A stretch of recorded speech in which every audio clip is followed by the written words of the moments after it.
go through fairly quickly right now, and then I'll dwell on some others that are a bit more key for this particular stage of the dispute. Okay, so first, I've got a slide with UCU's demands. So first of the two demands in the dispute letter, an agreement to revoke the proposed cuts to pensions and not replace them with an alternative set without the agreement of UCU.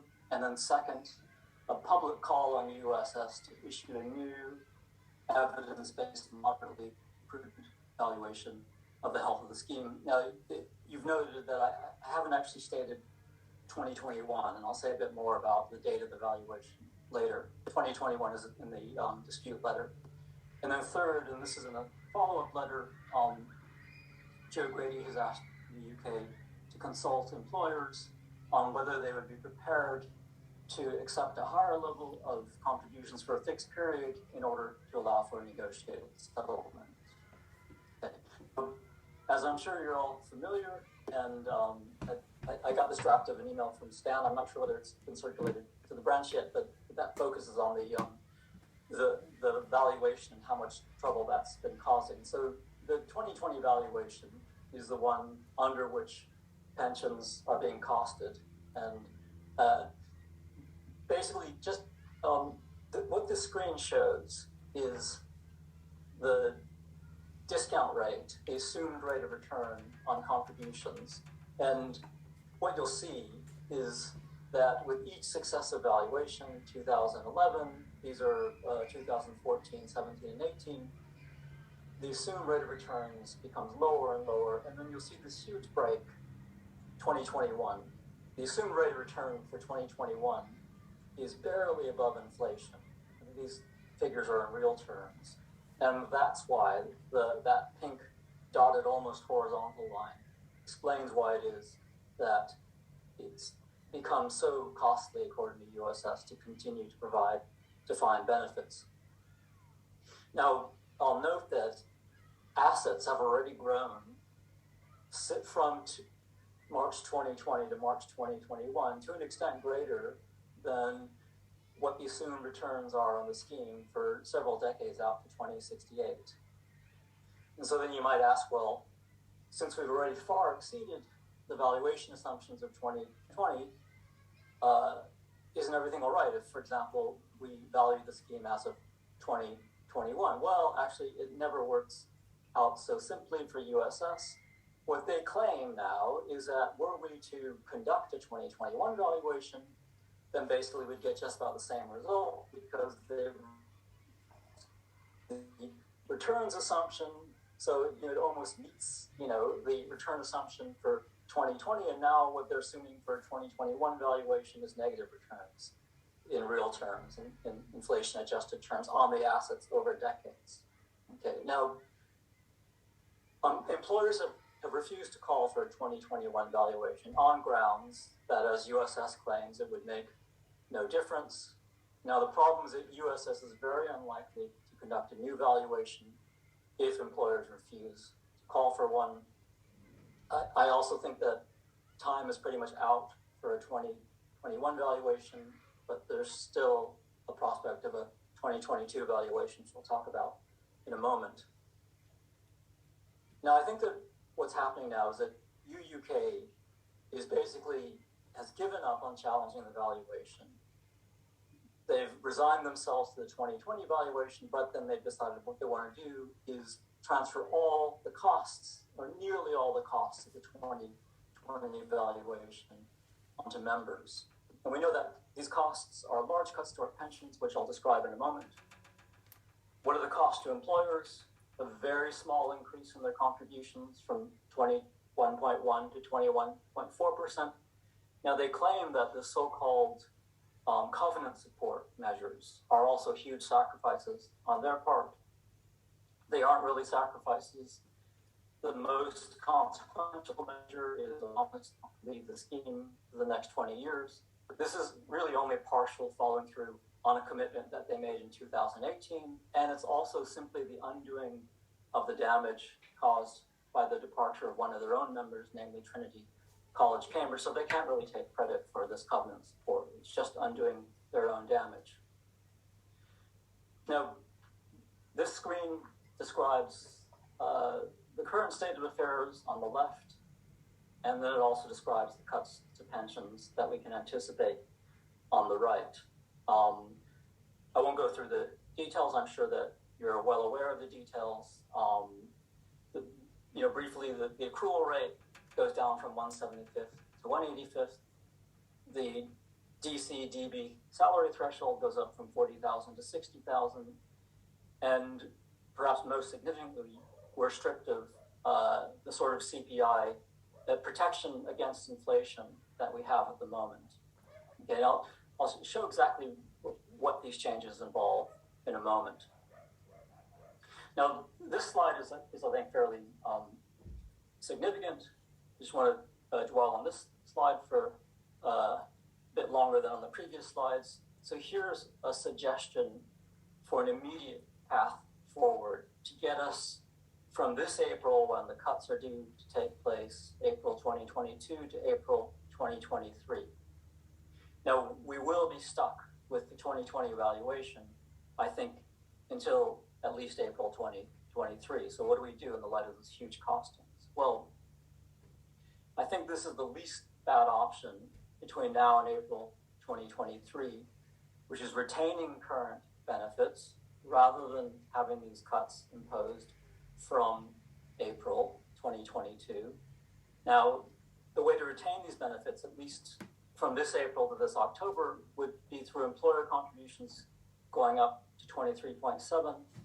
Unfortunately, member contributions would go up by a lesser amount from 9.8 to 11%.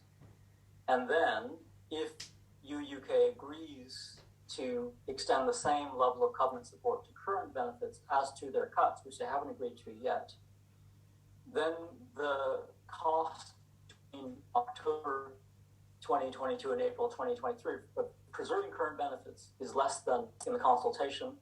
Our contributions would have to go up from 11 to 11.8% for another 6 months. Their contributions go up to 25.2%. Now, this arrangement would preserve current benefits for another year and would provide time to reach a negotiated settlement on a reasonably valued package of benefits and contributions.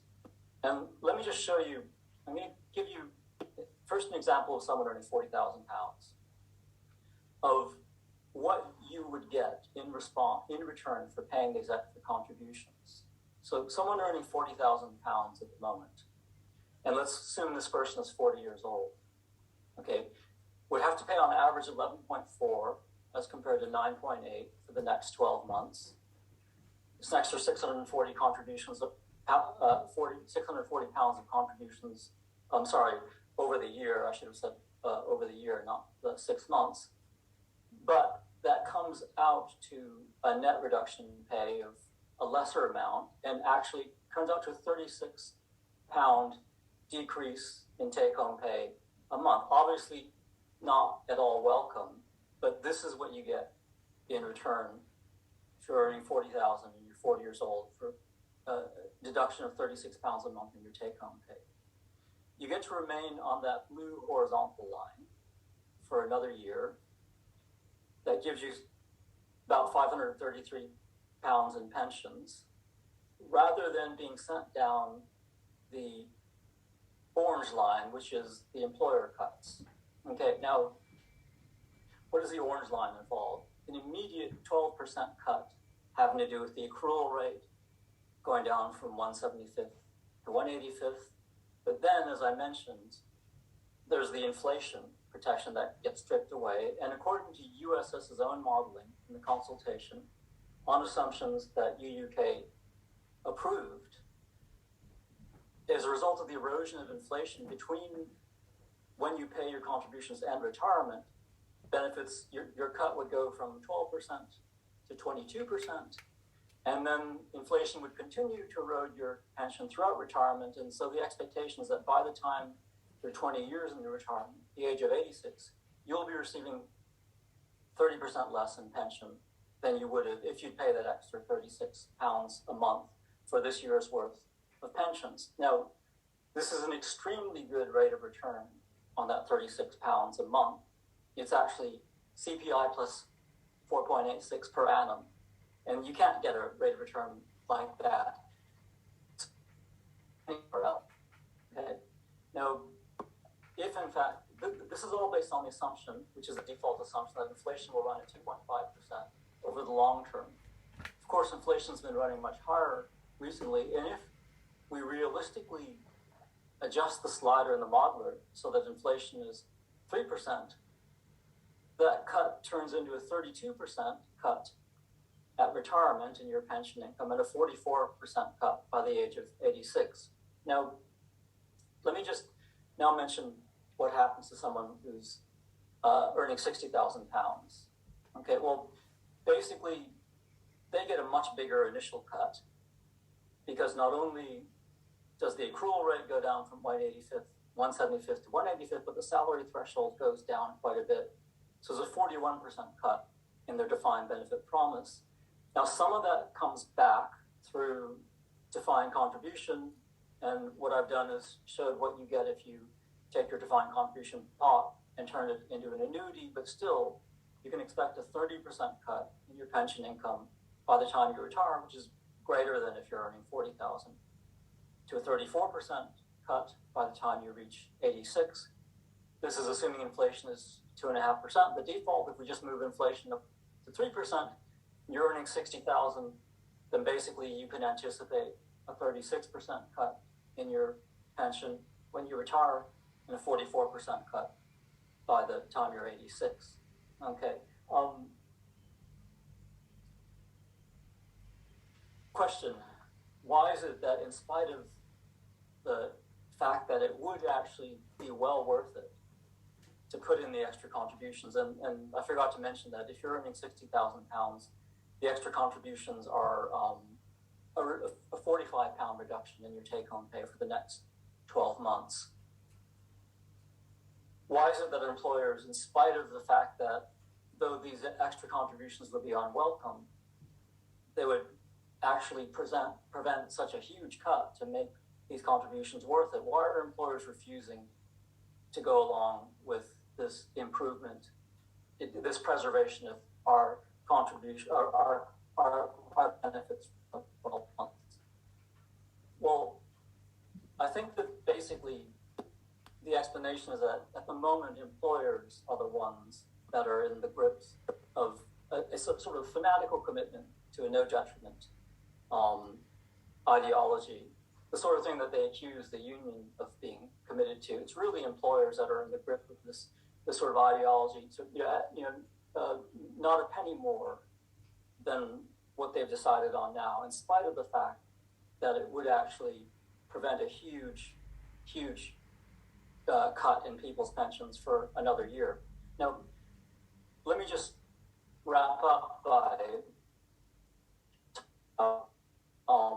beyond April 2023. Okay.